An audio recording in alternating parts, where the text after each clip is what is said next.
سلام رفقا، آماده اید که حسابی شگفت زده بشید؟ بریم سراغ چند تا حقیقت عجیب و غریب که احتمالاً نمیدونستید. اول از همه، اختاپوس‌ها 3 تا قلب دارن. بله، 3 تا. 2 تا قلب خون رو به آبشش‌هاشون پمپ میکنن و یکی دیگه خون رو به بقیه بدنشون میرسونه. و یه چیز جالب تر، خونشون آبیه، چون به جای آهن مس داره، برعکس خون ما. بعدی، میدونستید که عسل هیچ وقت فاسد نمیشه؟ باستانشناس‌ها تو مقبره‌های مصر باستان کوزه‌های عسل پیدا کردن که بیشتر از 3000 سال قدمت دارن و هنوز هم کاملا قابل خوردنه. نظرتون در مورد اون عسل تاریخ گذشته تو خونه عوض شد، نه؟ این یکم عجیبه.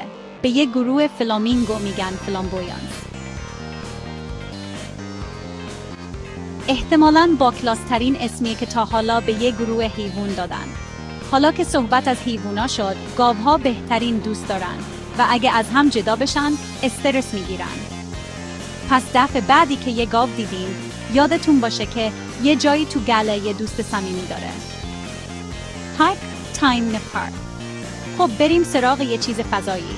اگه میتونستید با ماشین مستقیم برید بالا، فقط توی 1 ساعت به فضا میرسیدید.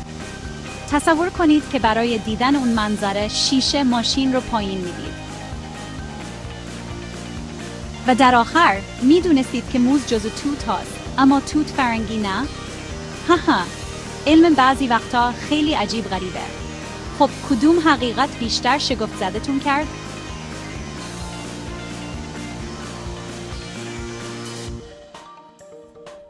تو نظرات به هم بگید.